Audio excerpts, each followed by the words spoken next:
TNPSC காலவரிசையில் நம்ம பார்க்க போகிற இரண்டாவது திட்டம் என்ன அப்படின்னா பொருளாதார திட்டமிடுதல் அப்படிங்கிறது தான். இந்த பொருளாதார திட்டமிடுதலை பொறுத்த வரைக்கும் இந்தியாவில் உள்ள அந்த 6 திட்டங்கள் நம்ம கண்டிப்பாக தெரிஞ்சிருக்கணும். எனது வி அப்படிங்கிறது எதை சொல்கிறோம்? விஸ்வேஸ்வரய்யா திட்டம், அடுத்து ஜவஹர்லால் நேரு திட்டம், பாம்பே திட்டம், காந்தியன் திட்டம், அடுத்து மக்கள் திட்டம், சர்வோதய திட்டம். இதை ஒரு ஷார்ட்கட்டாக ஞாபகம் வச்சுக்கலாம். என்னது? விஜே பிஜிஎம் சூப்பர் அப்படின்னு ஞாபகம் வச்சுக்கலாம். விஜேன்னா பாட்டு போடுவாங்கல்ல ப்ரோக்ராமில், அவங்க போடக்கூடிய பிஜிஎம் சூப்பராக இருக்கும் அப்படின்னு ஞாபகம் வச்சுக்கலாம். இல்லைனா விஜயை ஞாபகம் வச்சுக்கலாம். விஜய் அவருடைய படத்தில் வரக்கூடிய பிஜிஎம் சூப்பராக இருக்கும். சூப்பராக, ஏன்னா அது திட்டமிடுதல் தானே.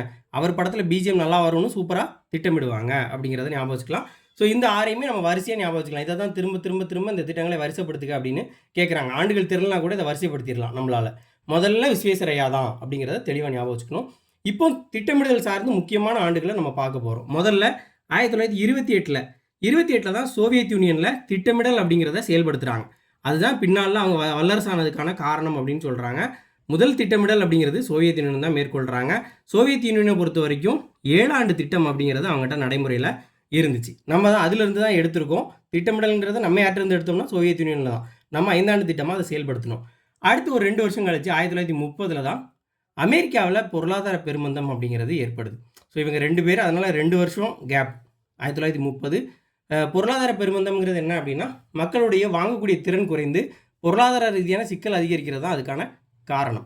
அப்படி அதிகரிக்கும் போது தான் என்ன செய்கிறாங்க அப்படின்னா, இந்த வாங்கும் திறன் குறையுது, அந்த பொருளாதார சிக்கல் வரும்போது அப்போ ஒரு திட்டமிடல்ங்கிறது அவசியம் அப்படிங்கிற கருத்து அப்போ தான் உருவாகுது.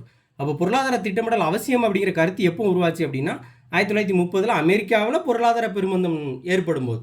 அப்போ நம்ம திட்டமிடலுக்கு போகிறதுக்கு முன்னாடி இவங்க 2 பேரையும் தெரிஞ்சுக்கிறது நல்லது. அடுத்து 1934 இந்தியாவுடைய முதல் திட்டமிடல் அப்படிங்கிறது யார்? சர் எம் விஸ்வேஸ்வரய்யா அவர்களுடைய திட்டமிடல் தான் நம்மளோட முதல் திட்டமிடல். அவர் தான் யார்?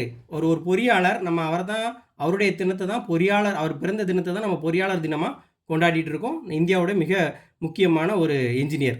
ஸோ அவர் தான் முதல்ல என்ன செஞ்சிருக்காரு? இந்தியாவில் திட்டமிடுதலுக்கான அடித்தளம் அமைத்தவர் அவர் தான். அவர் முன்மொழிந்த திட்டம் அப்படிங்கிறது 10 ஆண்டு திட்டம்.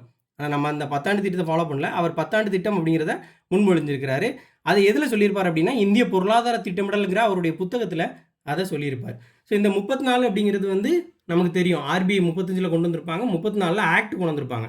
அப்போ ஆர்பிஐ தானே நமக்கு பொருளாதார ரீதியாக முதல்ல அந்த மைய வங்கிங்கிறது ரொம்ப முக்கியம், அப்படி தானே. அப்போ அந்த சட்டம் கொண்டு வரப்பட்ட ஆண்டு தான் திட்டமிடுதலுக்கான அடித்தளத்தையும் அப்படி பொருத்தி ஞாபகம் வச்சுக்கிட்டா கொஞ்சம் ஈஸியாக இருக்கும். அடுத்து ஜேன்னு யார்? ஜவஹர்லால் நேரு. 1938 ஒரு 4 வருஷம் கழிச்சு மறுபடியும் 38 நேரு வந்து என்ன செஞ்சிருக்காரு அப்படின்னா தேசிய திட்டக்குழு அப்படிங்கிறத ஆரம்பிக்கிறார். ஆனால் திட்டக்குழு வந்து அப்போ இருந்த அரசியல் சூழ்நிலை காரணமாகவும் 2ஆம் உலகப் போர் ஆரம்பமானதுனாலையும் அந்த அவருடைய முயற்சிகள் நின்றுச்சு. ஆனால் அப்போவுமே திட்டக்குழுங்கிறத ஒரு விஷயத்தை ஃபார்ம் பண்ண முயற்சி பண்ணியிருக்கிறாரு. அப்போ தேசிய திட்டக்குழுவை ஜவஹர்லால் நேரு முன்மொழிஞ்சது வந்து 1938. ஆனால் அரசியல் சூழ்நிலை காரணமாகவும் 2ஆம் உலகப் போர் ஆரம்பித்ததுனாலையும் அவரோட முயற்சிகள் தோல்வி அடைந்தது. அப்போ விஜே. 2வது நேருக்கு அப்புறமா 1940 தான் நம்ம யாரை பற்றி படிக்கிறோம்? பாம்பே திட்டம்ங்கிறத கொண்டு வராங்க. சில புக்கில் வந்து இப்போ 44 இருக்கும். நம்ம எக்கனாமிக்ஸ் புக்கில் இருக்கிறது தான் நம்ம டேட்டாவாக பார்த்துருக்கோம். 40 பாம்பே திட்டம். இப்போ ரீசெண்டாக நடந்த குரூப் 4 கூட கேட்டிருந்தாங்க.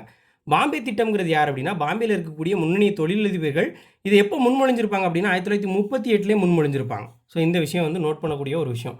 ஏன்னா 40 தான் பாம்பே திட்டம்னா 40 தான். ஒருவேளை பாம்பே திட்டத்தை அந்த தொழிலதிபர்கள் எப்போது முன்மொழிந்தனர் அப்படின்னு கேட்டாங்கன்னா 38. இந்த திட்டம் என்ன அப்படின்னா 15 ஆண்டுக்கான தொழில் முதலீட்டு திட்டம். அப்போ எந்த திட்டம் என்ன ஆண்டுங்கிறத தெரிஞ்சிருக்கணும். சோவியத் யூனியன் 7, நம்ம ஃபாலோ பண்ணது 5. விஸ்வேஸ்வரய்யாவுடைய திட்டம் வந்து 10 ஆண்டுகள். பாம்பே திட்டம் 15 வருஷத்துக்கான திட்டம். அதுவும் இன்னொன்று தொழில் முதலீட்டு திட்டம். இந்த முதலீடுங்கிற வார்த்தை தொழிலதிபர்கள் தான் என்ன செய்வாங்க? முதலீடு பண்ணணும் அப்படிங்கிறத ரொம்ப முக்கியமாக எடுத்துப்பாங்க. அப்போ திட்டமிடலில் தொழில் முதலீட்டு திட்டம் அப்படின்னாலே நம்ம டக்குன்னு யார் ஞாபகம் வரணும்? பிஸ்னஸ்மேன்னா பாம்பே பிஸ்னஸ்மேன், பாம்பே பிளான் அப்படிங்கிறது வரணும். இவங்க தான் இருக்கிறது அதிகமாக 15 ஆண்டுகள் அப்படிங்கிற விஷயத்த சொல்லியிருக்காங்க. அடுத்து 1944 தான் என்ன சொல்கிறாங்க அப்படின்னா காந்தி திட்டம் அப்படிங்கிறத கொண்டு வராங்க. அதை முன்மொழிந்தவர் யாருன்னா எஸ்என் அகர்வால் அப்படிங்கிறவர் கொண்டிருக்காரு. இப்போ 4 நாள் இதை எப்படி ஞாபகம் வச்சுக்கோங்க? 4 நாள் 4 டேஸ் ஞாபகம் வச்சுக்கோங்க. 4 நாள், அதாவது நம்ம கிராம சபை 4 நாள் கூடும். இப்போ 6 நாளாக மாற்றிட்டாங்க. முன்னாடி இருந்தது என்ன? 4 நாள். அப்போ இந்த 4 நாளில் ஒன்று தான் என்னது? காந்தியோட பிறந்த நாளாக நம்ம 4 நாளில் அந்த ஒரு நாளாக என்ன செய்வோம்? கிராம சபை கொண்டாடுவோம். அப்போ காந்தி திட்டம் 44ங்கிறத ஞாபகம் வச்சுக்கலாம். காந்தி எப்போதுமே கிராமம், இந்தியாவோட முதுகெலும்பே கிராமம் தான் அப்படிம்பார். ஸோ அதனால் வேளாண்மை கிராமிய பொருளாதார முன்னேற்ற திட்டம் தான் காந்திய திட்டம். வேளாண்மை கிராமிய பொருளாதார முன்னேற்ற திட்டம் தான் காந்திய திட்டம். அடுத்ததாக காந்தியை ஃபாலோ பண்ணி தான் மக்கள் வர்றாங்க. அதை தொடர்ந்து ஞாபகம் வச்சுக்கலாம். காந்திக்கு அடுத்து தான் மக்கள், அதை தெளிவாக ஞாபகம் வச்சுக்கோங்க. காந்திக்கு பின்னாடி தான் மக்கள் போவாங்க. அப்போ காந்திக்கு அடுத்து தான் என்ன செய்யுது, மக்கள் திட்டம்ங்கிறது ஞாபகம் வருது. அதுக்கு அடுத்த வருஷமே 45 அதை சொன்னவர் யார் அப்படின்னா எம்என் ராய். அவர் என்ன சொல்கிறாரா, காந்திக்கு அடுத்து மக்களுக்கும் என்ன சொல்கிறாங்க அப்படின்னா, இந்த வேளாண்மை உற்பத்தியையும் வளங்கள், வேளாண்மை பண்ணக்கூடிய அந்த உற்பத்தி, வேளாண் செய்யக்கூடிய உற்பத்தியும் அது கொடுக்கக்கூடிய அந்த வளங்களையும் அது தொடர்பான எல்லாத்தையும் இயந்திரமயமாக்கணும் அப்படின்னு சொல்கிறாங்க. இயந்திரமயமாக்கணும், ஒரு நெல் அறுவடைனா இயந்திரமயமாக்கணும், எல்லாமே இயந்திரமயமாகும் போது தான் உற்பத்தி இன்னும் அதிகரிக்கும். அப்போ இயந்திரமயமாக்கணும். இன்னொன்று, அந்த மாதிரியான நுகர்வு பொருட்களை அரசாங்கமே கொடுக்கணும் அப்படிங்கிற விஷயத்த முன் வச்சார் யார், எம்என் ராய். ஏன்னா அப்போ வந்து நம்ம விவசாயத்தில் தண்ணீரே அடையலை. நம்ம அப்போ தான் பஞ்சத்தை ஃபேஸ் பண்ணியிருக்கோம். அப்போ தான் நம்ம சுதந்திரம் அடைஞ்சிருக்கோம். அதனால் சுதந்திரம் அடைய போகிறோம். அப்போ நம்ம பெரிய அளவில் பாதிக்கப்பட்டிருக்கோம். உலக போரெலாம் நடந்திருக்கு. ஸோ அதனால் அவங்க என்ன சொல்கிறாங்க, வேளாண்மை உற்பத்தியை தான் முதல் ஃபோக்கஸ் பண்ணுவாங்க. அப்படி ஃபோக்கஸ் பண்ணும்போது தான் வேளாண்மை உற்பத்தியும் வழங்குது, மயமாக்குறதும் நுகர்வு பொருளை அரசே வழங்கணும் அப்படிங்கிற விஷயத்தை அவர் முன்மொழிந்தார். அடுத்து 1948 தொழிற்கொள்கையை கொண்டு வராங்க. முதல் தொழிற்கொள்கை, நம்ம சுதந்திரம் அடைஞ்சிருக்கோம் 47, அதுக்கு அடுத்த வருஷமே தொழிற்கொள்கையை கொண்டு வராங்க. இது முக்கியமான தொழிற்கொள்கை திட்டத்தை பொறுத்த வரைக்கும். ஏன்னா திட்டமிடுதலுக்கு இது முக்கியத்துவம் கொடுத்தது. இது வந்து என்ன சொன்னாங்க அப்படின்னா, 2 விஷயங்களை முன்மொழிந்தது. ஒன்று வந்து மைய திட்டக்குழு அப்படிங்கிற ஒரு விஷயமும், 2வது கலப்பு பொருளாதார அமைப்பு முறை. இந்த 2ஐயும் ஏற்படுத்துறதுக்கு பரிந்துரை வழங்கியது. இதை கேள்வியாக கேட்கலாம். மைய திட்டக்குழுவை ஏற்படுத்த பரிந்துரை வழங்கிய தொழிற்கொள்கை எந்த ஆண்டு அப்படின்னு கேட்பாங்க. இல்லை கலப்பு பொருளாதார அமைப்பு முறையை ஏற்படுத்த பரிந்துரை வழங்கிய தொழிற்கொள்கை அப்படின்னு கேட்பாங்க. இப்போலாம் ஸ்டேட்மெண்ட் டைப்பில் கேட்குறாங்க. இது வந்து கலப்பு பொருளாதார அமைப்பு முறையை ஏற்படுத்த பரிந்துரை செய்யவில்லை அப்படின்னு கொடுப்பாங்க. நம்ம அதை தப்புன்னு புரிஞ்சுக்கணும். ஸோ அப்போ இதை படிச்சிருந்தா தான் புரிஞ்சுக்க முடியும். அதுக்கப்புறம் இந்த 47லேருந்து 50 வரைக்கும் இது நமக்கு தெரியல, ஆனால் நமக்கு தேவையில்லை, ஆனால் தெரிஞ்சு வச்சுக்கிடுவோம். இந்த காலகட்டத்தில் மோனட் திட்டம் அப்படிங்கிறத அறிமுகப்படுத்தினாங்க. மோனட் திட்டம் யாரோட தொடர்புடையது அப்படின்னா, பிரான்ஸ் நாடோட திட்டம். இதை ஏன் நம்ம தெரிஞ்சுக்கணும் அப்படின்னா, கலப்பு பொருளாதார நாடுகளுக்கு பொருத்தமான திட்டமிடல் முறை அப்படிங்கிறது தான் இந்த மோனட் திட்டம். ஏன்னா நம்ம கலப்பு பொருளாதாரங்கிறது தான் பின்பற்றுறோம். அப்படிப்பட்ட நமக்கு பொருத்தமான திட்டமிடல் முறைங்கிறது தான் இந்த மோனட் திட்டம். அப்போ மோனட் திட்டம் பிரான்ஸு, சோவியத் யூனியன் தான் முதல் திட்டமிடல். அமெரிக்காவில் பொருளாதார பெருமந்தம். இதெல்லாம் நம்ம தெரிஞ்சுக்கணும். நம்ம திட்டமிடலை தவிர்த்து இதெல்லாம் தெரிஞ்சுக்கணும். அடுத்ததாக நம்மளோட 6வது திட்டமாக இருக்கக்கூடிய ஜெயபிரகாஷ் நாராயணனுடைய சர்வோதய திட்டம் 1950 முன்மொழிகிறாரு. யார், ஜெயபிரகாஷ் நாராயணன் சர்வோதய திட்டம். இந்த சர்வோதய திட்டம்ங்கிறது 2 பேரோட கருத்துக்களுடைய உத்வேகத்தால் தயாரிக்கப்பட்டதுன்னு சொல்கிறாங்க. ஒன்று காந்தி, இன்னொரு வினோபா பாவே. அப்போ காந்தி வந்து இந்த இடத்துல 2 இடங்களில் வர்றாரு. ஒன்று எஸ்என் அகர்வாலுடைய காந்தி திட்டம் 44 வர்றாரு. 50லையும் காந்தி, வினோபா பாவே இவங்களுடைய கருத்துக்களோட உத்வேகத்தால் தான் இந்த சர்வோதய திட்டம் அப்படிங்கிறது தயாரிக்கப்படுது. காந்தின்னு வந்ததுனாலே வேளாண்மை. அப்போது இங்கே வேளாண்மை மட்டும் இல்லாமல் சிறு தொழிலுக்கும் குடிசை தொழிலுக்கும் ஊக்கமளிக்கக்கூடிய கூறுகளை கொண்டதாக இந்த சர்வோதய திட்டம் அப்படிங்கிறது அமைந்தது. வேளாண்மை மட்டும் இல்லாமல் சிறு தொழிலுக்கும் குடிசை தொழிலுக்கும் ஊக்கமளிக்கக்கூடிய கூறுகளை கொண்டதாக சர்வோதய திட்டம் இருந்துச்சு.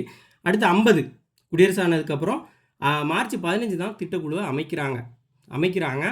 அது நடைமுறை, முதல் திட்டக்காலம் எப்போ நடைமுறைக்கு வந்துச்சு அப்படின்னா 1951 ஏப்ரல் 1. ஸோ இது வந்து திட்டக்குழு அமைக்கப்பட்டது வந்து 1950 மார்ச் 15ஆம் தேதி திட்டக்குழு அப்படிங்கிறத அமைத்தாங்க. மார்ச் 15. அடுத்த வருஷம் 51 ஏப்ரல் 1ஆம் தேதி, ஏன்னா பட்ஜெட் அந்த நிதியாண்டு தொடக்கம் ஏப்ரல் 1ஆம் தேதி தான் நிதியாண்டு தொடங்குது. அந்த நிதியாண்டு தொடங்கும் போது தான் திட்ட காலமும் தொடங்குது. முதலாவது 5ஆண்டு திட்டம் தொடங்குனது எப்போ அப்படின்னா 1951 ஏப்ரல் 1 தான் என்ன செய்யுது, தொடங்குது. அதுக்கப்புறம் 12 5ஆண்டு திட்டங்கள் நிறைவடைச்சுது. அப்போ தான் என்ன பண்ணுறாங்க அப்படின்னா 2014ஆம் ஆண்டு ஆகஸ்ட் 13ஆம் தேதி திட்டக்குழுவுக்கு மாற்றா நிதி ஆயோக் அப்படிங்கிற ஒரு நிறுவனத்தை உருவாக்கக்கூடிய முடிவை இந்திய அரசு எடுக்குது. அப்போ தான் திட்டக்குழுவுக்கு பதிலாக இன்னொன்று கொண்டு வரோம், அதுதான் நிதி ஆயோக் அப்படின்னு சொல்லிட்டு அந்த முடிவை அரசாங்கம் எடுத்தது 2014 ஆகஸ்ட்டில் எடுத்துட்டாங்க. 13ஆம் தேதி நிதி ஆயோக் அமைக்கப்பட்டது. அப்போ அப்படின்னா 2015 ஜனவரி 1 நிதி ஆயோக்கை கொண்டு வந்துட்டாங்க. அப்போ திட்டக்குழு அப்படிங்கிறது முடிந்து அதற்கு பதிலாக இனி இவருக்கு பதில் இவர் இந்த மாதிரி நிதி ஆயோக்கை கொண்டு வந்துட்டாங்க. நிதி ஆயோக் எதன் மூலமாக கொண்டு வந்தாங்க அப்படின்னா அமைச்சரவை குழுவுடைய தீர்மானத்தின் மூலமாகவே கொண்டு வந்துட்டாங்க. அப்போ நம்ம திட்டமிடல் அப்படிங்கும்போது ரொம்ப முக்கியமாக பார்க்கக்கூடிய விஷயங்கள் இதுதான். ஸோ திட்டமிடல் 1928 ஆரம்பித்து எதில் முடியுது அப்படின்னு பார்த்தோம்னா 2015 ஜனவரியில் தான் இந்த விஷயங்கள் முடியுது. இதெல்லாம் முக்கியமானது. அந்த 6 விஷயத்தை வரிசையை ஞாபகம் வச்சுக்கணும். விஜய் பிஜிஎம் சூப்பர் அப்படின்னு. வீணா விஸ்வேஸ்வரையா, ஜேனா ஜவஹர்லால் நேரு, பீனா பாம்பே, அடுத்து காந்திக்கு அடுத்து மக்களுக்கு அப்புறமா கடைசியாக சர்வோதயம். சர்வோதயம் உதயமாவது கடைசி தான். ஸோ இதை ஞாபகம் வச்சுக்கணும். நன்றி.